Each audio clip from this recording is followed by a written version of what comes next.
Perfume শপে আসলাম মিউজিয়ামের নিচে।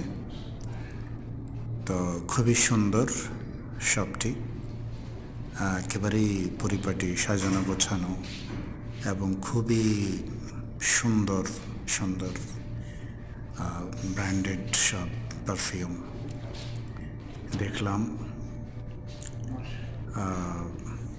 আসলে শুধু এসেছি, নিতে আসিনি। এবং যারা শপ ওনার তারাও খুবই আন্তরিক ছিলেন। তারাই ভিডিওটা ধারণ করেছেন আমার। তো সময়টা ভালো কেটেছে।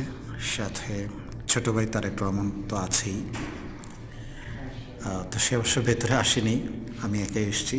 সে বাইরে আছে দরজার পাশে। এ হচ্ছে অবস্থা।